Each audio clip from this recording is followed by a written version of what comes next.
국토계획법 마지막 주제죠. 개발행위 허가 관련한 쟁점하고요. 그다음에 개발 밀도 관리고요.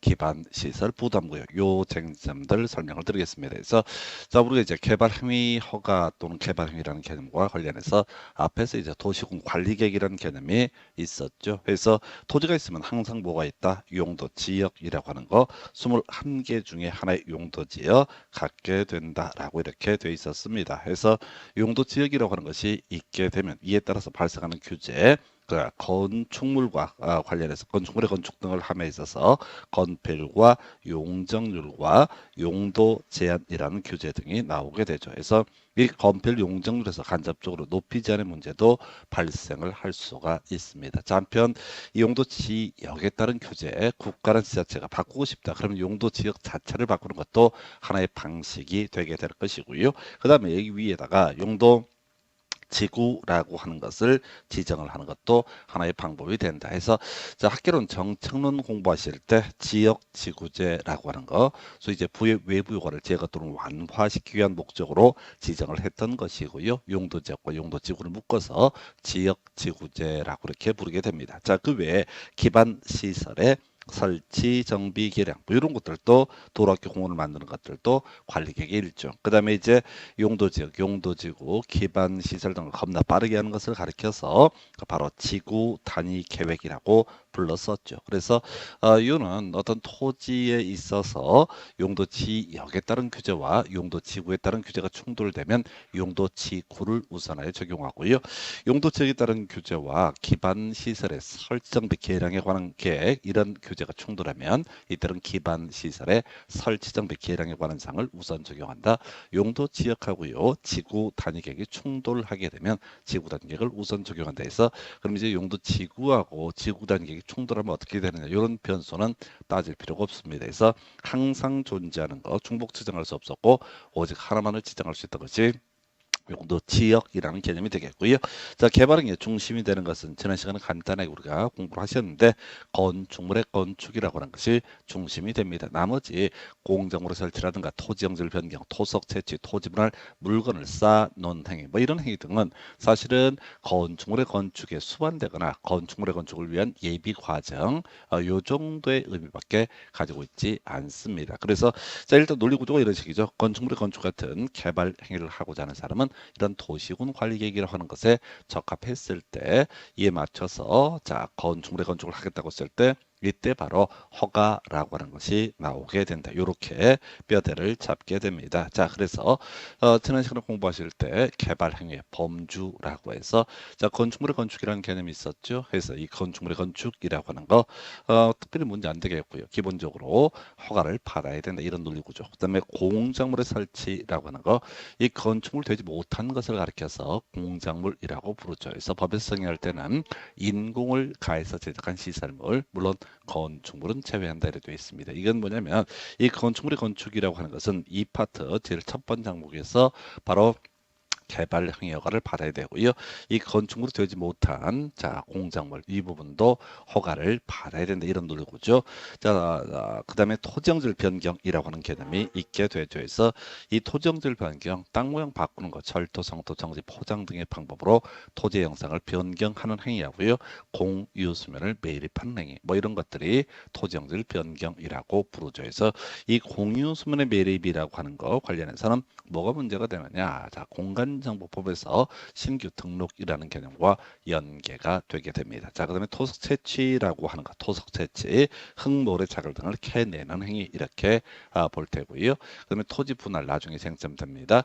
자 우리가 공간정보법에서 공부했던 것이 바로 분할이라고 해서 한 필지를 두 개 이상으로 쪼개는 거 이것을 분할이라고 부르게 될 테고요. 두 개 이상의 필지를 한 필지로 만드는 것을 가리켜서 합병 이라고 또는 하필이란 용어를 쓰게 됩니다. 그래서 공간정보법에서는 합병이라는 얘기를 쓰고요. 그다음에 등기법에서는 하필 이런 용어를 쓰게 되는데 뭐 사실 큰 의미는 없을 테고요.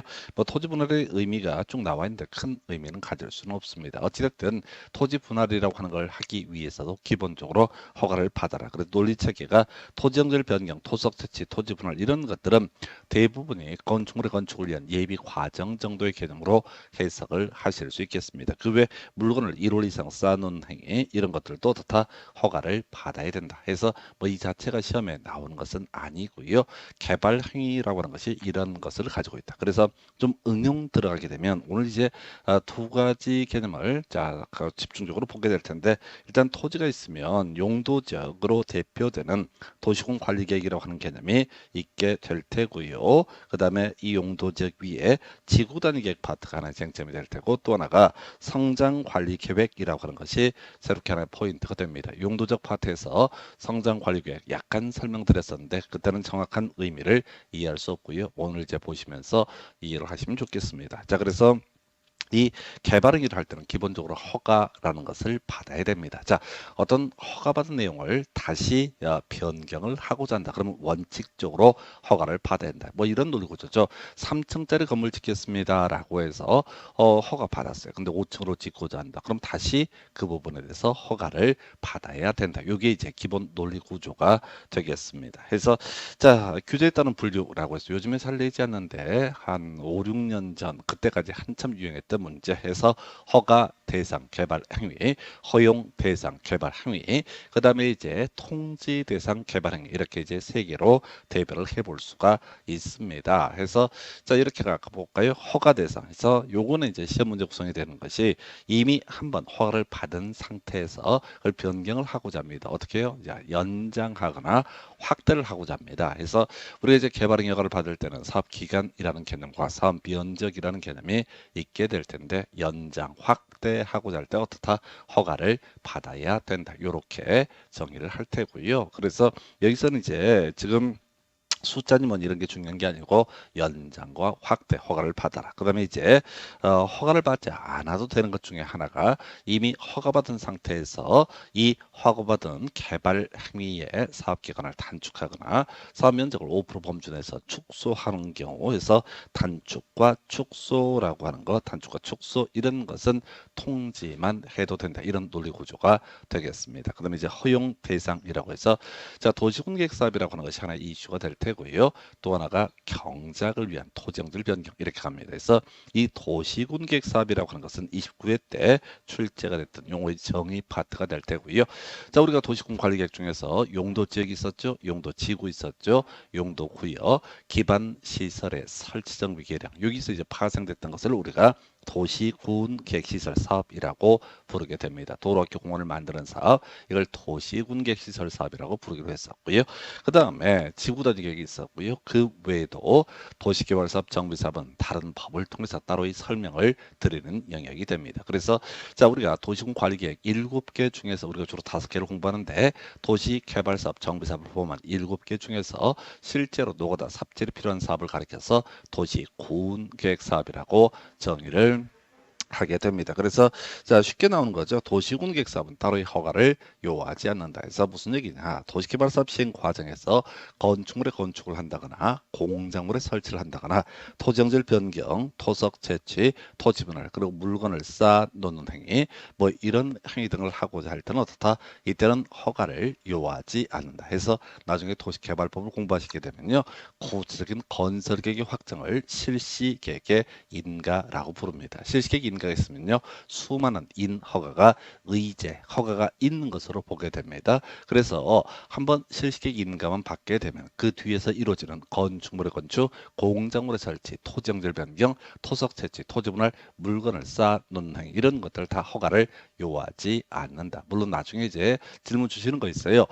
도시개발법에서 허가를 받아야 되는 것 중에 하나가 1월 이상 물건을 쌓아 놓는 행위 이런 것들은 허가를 받아야 된다. 이런 명제가 나오는데 이게 왜 무슨 얘기냐면 그 사업 시행자가 자 일정한 건축물의 건축이나 물건을 쌓아놓게 될 때는 이때는 허가를 요하지 않고요. 도시개발구역 안에서 사업 시행자가 아닌 일반 개인이 건축물의 건축이라든가 토지형질 변경, 토석 채취, 토지 분할, 물건을 쌓는 행위, 뭐 이런 행위를 하려면 나중에 이제 충목의 벌채 시제까지 나오게 되는데 이때는요, 따로 그 사업 시행자는 허가를 요하지 않는다. 그래서 여러분들은 이제 이 문제를 접근해 갈 때는 그렇게 가는 거죠. 단순하게 접근을 해 주셔야 돼. 허가를 받아야 된다, 허가를 요하지 않는다라고 했을 때 예를 들어서 허가를 받아야 된다라는 말이 있으면 연장이나 확대라는 말이 들어가 있으면 기본적으로 허가를 받아야 된다. 단축, 축소, 이건 허가를 요구하지 않고 단순히 통지만 하면 된다. 그 다음에 이제 도시군 계획사업, 경작을 위한 토지형질 변경, 뭐 이런 것들은 따로 이 허가를 요구하지 않는다. 그래서 이게 문장이 길거든요. 특히 이제 이 경작 같은 경우 앞에 이제 전답사의 지목 변경을 수반하는 뭐 이런 표현 나와. 이게 뭔 소린가 이렇게 가시면 안 되고요. 그냥 단순하게 경작 들어가면 어떻다? 허가를 요하지 않는다. 이런 식으로 단순하게 접근해 가는 게 필요합니다. 그리고 과거 문제 중에 제일 더러웠던 문제가 연장하거나 축소하는 경우 이렇게 이제 말을 막 섞어. 그럼 그건 허가상입니까? 허용 또는 통지상입니까? 했을 때 두 개를 섞으면 안 돼. 두 개를 절대 섞으면 안 되는 것이다. 연장 확대는 허가사항이 될 것이고 단축이나 축소는 그냥 허가 없이 통지만 해도 되는 사안이다. 이런 식으로 정리를 하게 됩니다. 그래서 자, 요게 이제 첫 번째 개발응역 파트에서 최대 한 두 문제까지 구성이 되게 되는데 뭐 쟁점 많습니다. 뒤에서 잡단 얘기를 쭉 하게 될 텐데 그 중에 하나가 첫 번째 출제 포인트가 바로 이 얘기. 자, 바로 허가냐, 허용이냐, 통지냐, 요걸 따져보는 게 하나의 출제 이슈가 되게 됩니다. 자, 이렇게 보셨고요. 이건 지난 시간에 한번 했던 얘기 다시 복습하는 그런 느낌으로 설명을 드렸습니다. 자, 그리고 나서 이제 개발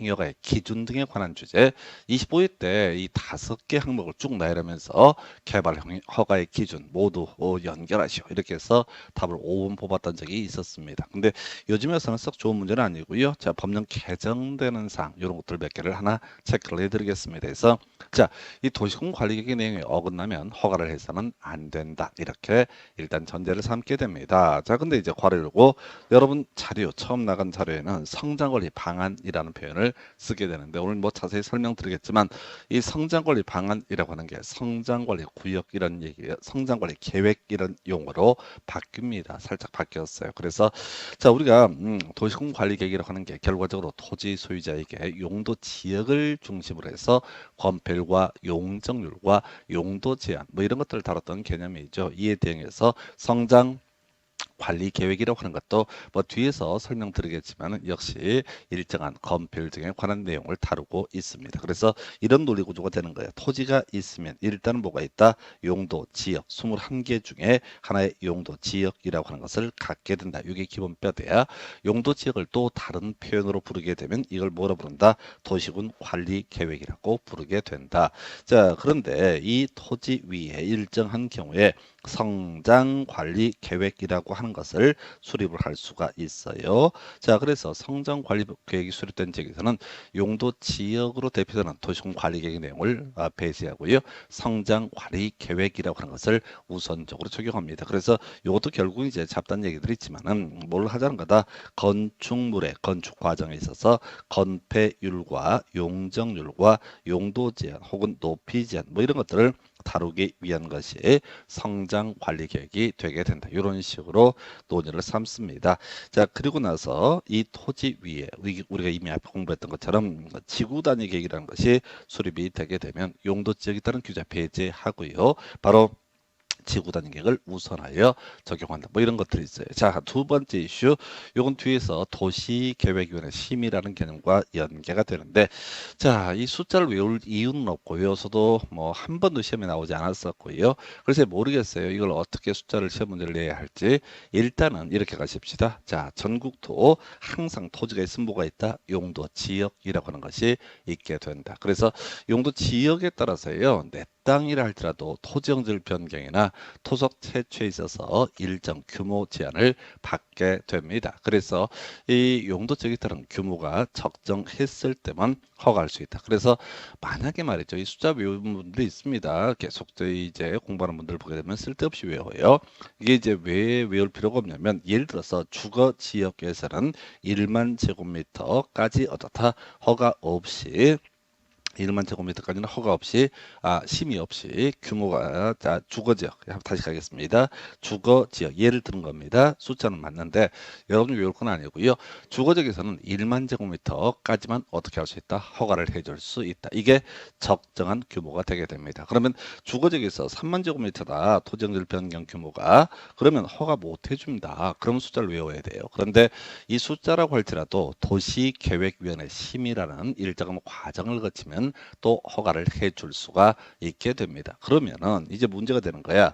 심의가 필요한 것 이렇게 했을 때 이 규모 이상이 무조건 이 규모를 초과하면 무조건 심의가 필요하냐? 그럼 숫자를 외워야 돼. 그런데 문제는 이 규모 초과를 할지라도 심의가 원칙적으로 필요하지만 예외적으로 심의가 필요 없는 경우가 있게 됩니다. 그래서 실제 시험에서 21회, 22회 때 나왔던 그런 출제 패턴인데요. 바로 심의가 필요 없는 경우 이걸 가지고 나중에 공부를 하셔야 돼. 세 번째, 어렵지 않습니다. 자, 도시군계획사업에 지장을 주지 아니할 것 이렇게 되어 있죠. 도시군계획사업이라고 하는 게 앞에서 도시군계획시설사업, 도시개발사업, 정비사업을 묶어서 부를 때 도시군계획사업. 그래서 주변에서 이런 대규모 사업 등이 이루어지고 있을 때 이 부분에다가 피해를 줘서는 안 된다 이런 취지가 되겠습니다. 그 다음에 이제 주변 환경 또는 경관과 조화를 이룰 것이라고 되어 있고요. 마지막 기반 시설 설치 계획 등이 적정할 것 해서 요건 개념상 개발 밀도 관리구역 제외인데 특별히 의미 없어요. 그래서 일단 우리가 이제 건축물의 건축이다, 공작물의 설치다, 토지용지 변경이다, 토지 분할이다, 그다음에 물건을 쌓는 행위, 뭐 이런 행위 등의 경우에는 이런 일반적인 기준을 충족을 해야지 어떻게 할 수 있다, 허가를 할 수 있다. 그런데 우리가 이제 시험 문제를 구성할 때 이렇게만 만약에 내게 되면 출제 5, 60이가 나옵니다. 그래서 실질적으로 디테일한 부분을 가지고 쟁점을 삼아내게 돼요. 해서 본론 가서 볼까요? 자, 이제 지금 법령 개정이 되어버린 사안이죠. 그래서 교재 초판 나오고 약간 바뀐 부분입니다. 그래서 먼저 성장관리구역이라고 하는 것이 있습니다. 그래서 이 성장관리구역을 논하려면 항상 토지에는 뭐가 있다?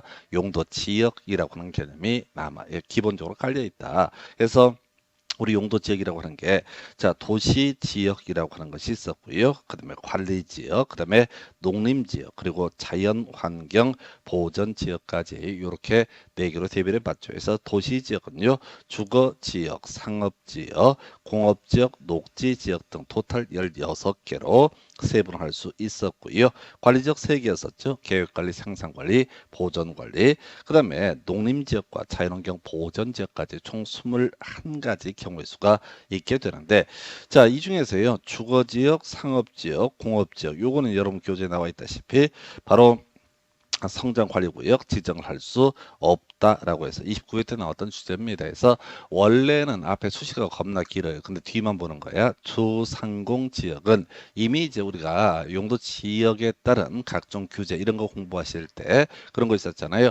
주거지역 건별 5, 66, 57 이렇게 되어 있었고 자, 용적률은 100%, 150, 200, 250, 300, 500 이런 거 있었고요. 상업지역 건별 9, 8, 87 이런 게 있었고요.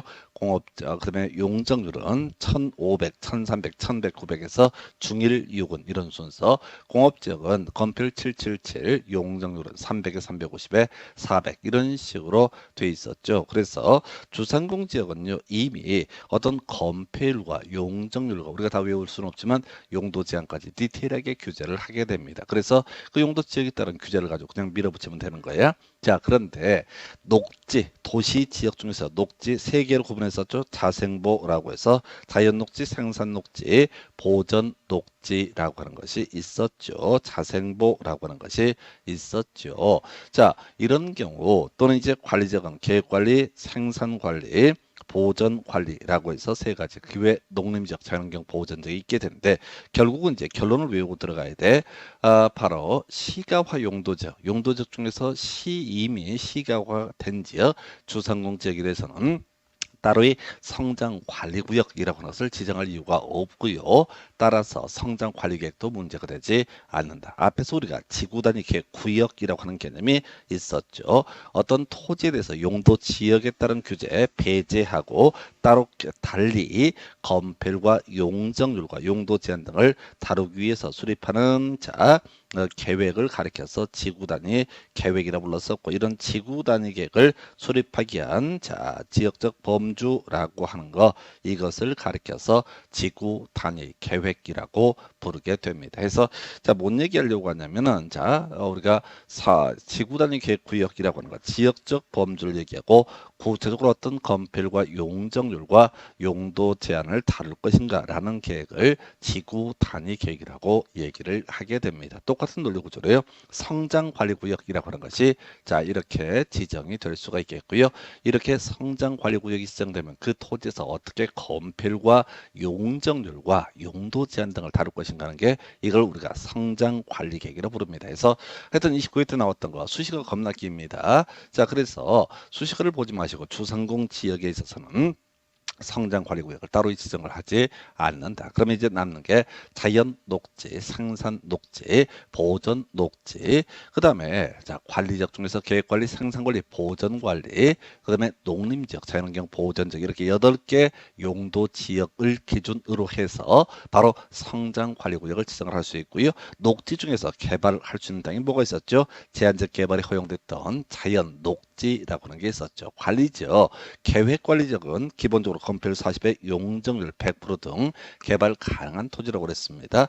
근데 따로 이제 암기하실 게 생산관리지역이라고 해서 자연녹지 계획관리에서 생산관리까지도 소위 이제 어느 정도 경우에 따른 개발의 개연성이 있는 바로 유보된 용도지역이라고 평가를 합니다. 그러면 이제 녹지 중에서 생산녹지, 보전녹지, 녹지는 3개 자생보 중에서 자연녹지지역은 유보 용도지역에 해당이 돼서 개발 개연성이 있는 것이고요.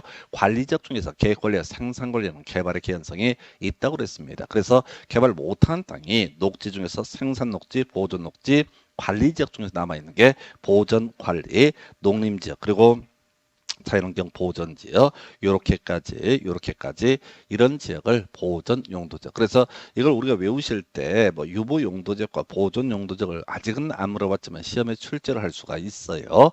그러면 이제 이거 할 때 녹지 중에서 자연 녹지, 그다음에 관리에서 특이하게 2개 들어가죠. 계획 관리, 생산 관리를 유보 용도지역. 나머지 모르면 다 보전 용도지역, 이렇게 해석을 합니다. 그래서 주상공 지역이라는 쟁점을 가지고 29회 때 출제가 이루어졌습니다. 그 다음에 이제 지금 제가 그 성장 관리 구역의 경우의 수를 한번 보는 거야. 자연 녹지, 생산 녹지, 보전 녹지라고 하는 거 있었죠. 그래서 자연 녹지, 생산 녹지, 보존 녹지 있었고요. 그 다음에 지금 계획 관리, 생산 관리, 보전 관리 있었고요. 그 다음에 농림 지역과 자연환경 보전 지역으로 대별을 해볼 수 있겠다. 그 중에서 지금 유보 용도지역이 뭐냐라고 했을 때 자연 녹지 중에 하나 있었죠. 관리적 3개 중에서 계획 관리와 생산 관리라고 하는 것이 뭐가 된다? 바로 유보 용도 지역으로 본다. 그럼 나머지 생산 녹지, 보존 녹지, 보전 관리, 농림 자연환경 보전 지역이라고 하는 것은 바로 보전 용도 지역으로 해석을 하게 됩니다. 그래서 유보 용도 지역, 자연 녹지 있었고요. 계획 관리 있었고요. 그 다음에 또 하나가 지금 생산 관리 지역, 이렇게 해석을 하게 됩니다. 그럼 나머지는 다 뭐가 되는 거야? 당연히 이것은 보전 용도 지역, 이렇게 해석을 하게 됩니다. 그래서 보전 용도 지역을 따로 외우거나 그럴 성질의 것은 아니고요. 자연 녹지, 계획 관리, 생산 관리가 유보 용도 지역에 해당이 되게 된다라고 할 거. 이렇게 설명을 드립니다.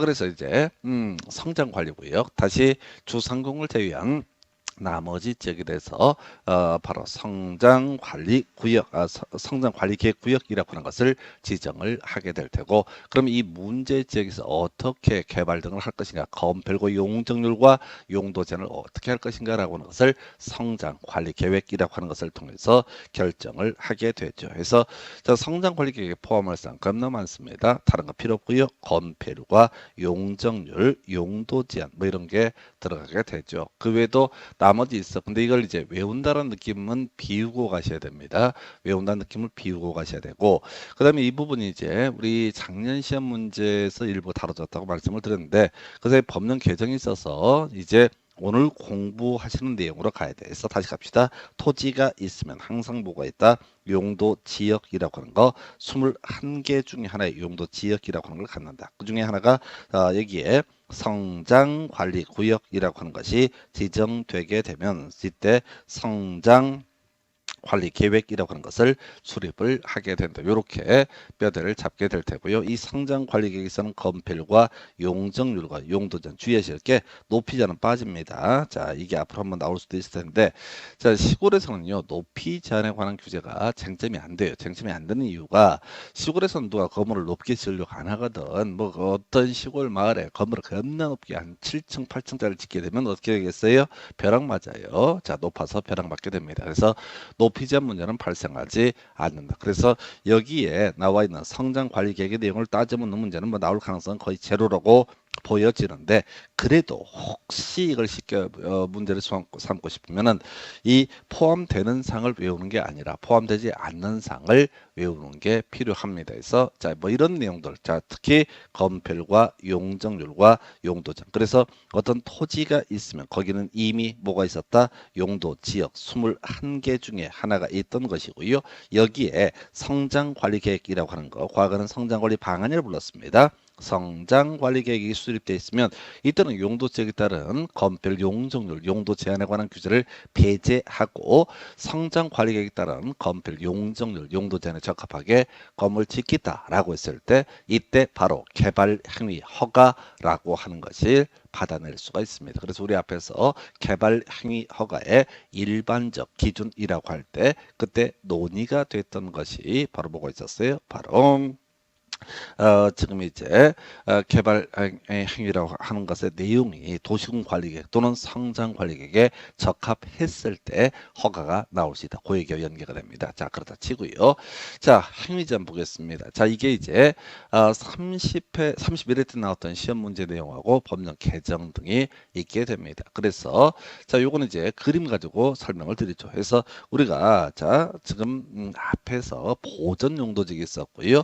그다음에 성장관리계획구역을 지정할 수 없었던 주상공이 있었고, 그러면 이제 자연녹지라고 하는 게 아까 뭐가 된다? 유보용도지역이라고 불렀습니다. 자, 그리고 나서 자연녹지가 있었고, 그 다음에 생산녹지, 보전녹지가 있을 텐데 얘는 보전용도적, 보전을 하기 위한 용도적으로 해석을 하게 됩니다. 그 다음에 이제 관리지역 중에서 계획관리와 생산관리라고 하는 것을 유보용도지역 해서 의미가 경우에 따라 개발도 가능하다 이렇게 해석을 하게 됩니다. 그 다음에 이제 보전관리, 농림지역 그리고 자연환경 보전지역을 묶어서 역시 뭐라 부른다? 바로 보전용도지역이라고 해석을 하게 됩니다. 자, 이 그림이 자 어려워요. 어려운데 바로 유보용도지역과 보존용도지역을 일단 구분해 주는 게 필요하고요. 그러면 여기서도 건폐율과 용적률과 용도제한의 문제가 발생을 한다라고 했으니까 어떻게 되는 거냐라고 하는 게 논의의 쟁점. 그래서 시험에 우리가 다뤄질 수 있는 나머지 따로 얘기를 하지 않게 되면 우리 용도지역에 따른 건폐율의 최대한도 그대로 적용을 하게 됩니다. 자, 그런데 자연녹지 지역 색깔 입혀져 있죠? 30% 이하라고 되어 있습니다. 원래 이제 용도지역 기준 건폐율의 최대한도 자연녹지, 생산녹지, 보존녹지 모두 20% 이하 이렇게 돼야 되는데 만약 자연녹지 지역인데 거기에 성장관리계획 구역이 지정돼 있게 되면은 그때는 성장관리계획을 통해서 이 건폐율의 최대한도를 30%까지 10% 더 완화 적용을 시킬 수가 있다라고 할 것. 자, 용적률 원래 이제 자연녹지, 생산녹지, 보존녹지 하게 되면 100, 180 이렇게 되어 있습니다. 따로 이 성장관리계획이 수립되어 있다 할지라도 바로 자연녹지, 생산녹지, 보존녹지, 용적률은 변화가 없어요. 용도지역은 뭐 따져 물을 필요가 없겠고, 자, 계획관리지역, 자, 건폐율 원래 40% 이하라고 돼 있었죠. 그다음에 용적률 100% 이하. 그런데 보시다시피 계획관리지역은 50% 이하까지 되고요. 생산관리 원래 20% 이하입니다. 근데 바로 성장관리계획이 수립돼 있게 되면은 바로 이때는 어떻게 한다고요? 건폐율을 30%까지 봐줄 수 있다. 그 외 보존관리 건폐율 20%이야. 자, 계획관리, 생산관리, 보존관리, 용적률 생각해 볼까요? 자, 바로 계획관리죠. 100% 이하, 생산관리와 보존관리 각 80% 이하 이렇게 가야 되는데 만약에 여기에 무엇이 성장관리계획이 수립이 되어 있게 되면 자, 50에 125라고 하는 거 용적률 125%까지 적용이 될 수가 있습니다. 규제가 완화되는 그런 느낌이죠. 그 다음에 생산관리지역은 그대로 100% 이하라고 할 것. 그 다음에 그다음 보존 녹지 지역 80% 이하에서 뭐 유보 용도 지역은 규제 완화시키지 않네요. 자, 이런 개념이 있게 될 테고 농림 지역, 자연환경 보전 지역 각 건폐율 20% 이하의 용적률 80% 이하 이렇게 돼야 되는데, 자, 농림 지역이라고 하는 것이 지금 건폐율이 자 30% 이하라고 되어 있나요? 해서 요 내용 요렇게 가게 됩니다. 그래서 지금요 아무래도 제일 중요한 쟁점이 되게 되는 것이 자 이 농림지역 같은 경우는 앞에서 우리가 뭐로 분류했어요? 보존 용도적으로 분류가 됐음에도 불구하고 건폐율 얼마 30%까지 완화 적용을 할 수가 있다. 그래서 일단은 계획관리지역은 원래 건폐율 40에 용적률 100% 이게 기본 틀인데 문제는 자 여기에 성장 관리 계획이 수립되어 있게 되면 50에 125라고 하는 건폐율 용적률을 적용을 하게 된다. 자연녹지 생산관리 원래 건폐율 20% 이하가 되는데 30%, 농림지역도 건폐율 20% 이하가 되는데 30%. 그래서 이 숫자를 기억을 하지 이미 31회 때 관련한 문제가 출제가 됐었고요. 지금 법령 개정에 따라서 여기 나와 있는 이 숫자를 기억을 해 주셔야 됩니다. 바로 작년에 나왔던 주제 좀 어렵습니다. 그래서 제가 앞에서 용도 지역이라는 개념을 가지고 설명을 드릴 때도 그 건폐율의 최대한도 용적률의 최대한 이런 것들은 줄줄줄 외워야 된다. 그게 암기가 안 돼 있는 상태에서 오늘 이 파트를 보게 되면 전혀 감을 잡을 수가 없게 됩니다. 해서 이렇게 해서 성장 관리 계획 보셨어요. 자, 하나 더 남아 있어요. 앞에서 우리가 개발 행위의 일반적 기준 등을 논함에 있어서 뭐 있다고 그랬어요. 자, 도시계획위원회 심의 무슨 얘기냐? 일정 규모 이하까지만 심의 없이 허가를 시장 군수 등이 해줄 수가 있는데 일정 규모를 초과하게 되면 자 기본적으로 허가가 금지가 되고 굳이 허가를 하려면 뭐가 필요하다? 도시계획위원회라고 하는 기구의 심의. 그래서 쉽게 허가를 내주지 않겠다 이렇게 돼 있어요. 자 그런데 이게요 원래 일정 규모를 초과한다 그러면 심의라는 것을 거쳐야 되게 될 것인데 문제는 그거예요. 자 일정한 경우 아예 심의를 요하지 않는 경우가 있습니다. 지구단위 계획 수립된 지역, 성장 관리 계획 수립된 지역에서는 다 심의를 요하지 않는다. 자, 그래서 이것이 갖는 의미, 토지가 있으면 뭐가 있고 용도 지역 몇 개? 21개 중에 오직 하나만을 갖게 될 것이다.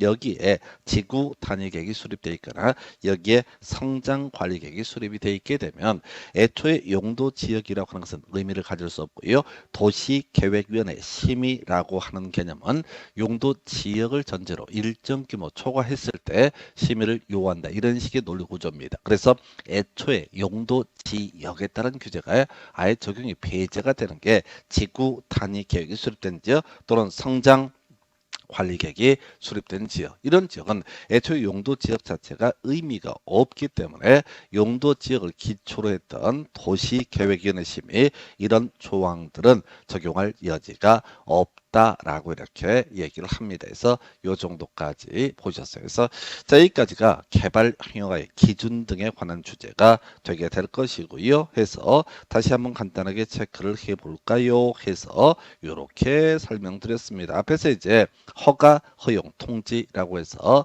연장 확대 허가, 단축 축소, 허용, 자 그 통지 그 외에도 도시 군 계획 사업이라든가 재해복구 재난 수습을 위한 응급조치 요건 설명 안 드렸었고 그다음에 경작을 위한 토지정절 변경 등은 허가를 요하지 않는다 이런 식으로 논의가 됐던 바가 있습니다. 자 그래서 자 요거 하나 이슈 그래서 일반적 기준 관련해서 도시군 관리계획 성장 관리계획에 어긋나지 아니할 거 나와 있죠. 그래서 성장 관리계획 관련한 쟁점 그래서 심의를 요하지 않는다 이런 개념이 나오게 됩니다. 나머지는 뭐 큰 이슈가 되지 않을 것이고 성장관리구역 지정할 수 없는 지역 외워야 돼 주상공 좀 더 디테일하게 유보용도지역이라고 해서 자연녹지 계획관리 생산관리 자 근데 우리 뒤에서 행위제한의 완화라는 개념을 논하게 되면은 계획관리지역 자 건폐율 50의 용적률 125% 자연녹지지역 어디 있습니까? 건폐율 30% 이런 것도 있었죠.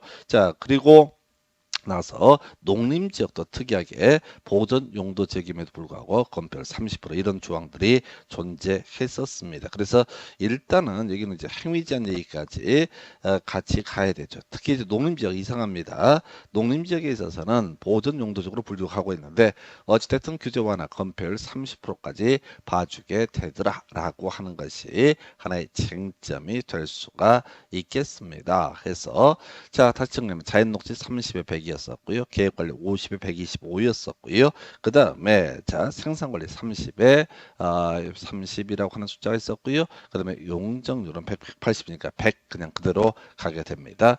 자, 보존관리는 20에 80 따로 논할 체력이 없을 테고요. 농림지역 특이하게 건폐율 30% 용적률 바로 80% 이하라고 하는 거. 자연녹지 20에 80 이런 식의 구조를 갖게 됩니다. 그래서 자, 요거는 이제 80이죠. 오타가 있는 데서 20에 80 이렇게 가게 되죠. 그래서 뭐 요 정도 내용들로 이루어져 있는 것이 자, 바로 뭐죠? 개발형 허가 챕터 관련한 쟁점이 되겠습니다. 그 외 지구단 계획 성장 관리 방안이 성장 관리 계획이 수립된 지역에서는 심의를 요하지 않는다. 요 정도까지 살펴드렸습니다. 잠시 끊었다가 이제 개발 행위가 실제라고 해서 간단하게 조건부 허가 등 관련한 쟁점들 확인을 해보도록 하겠습니다.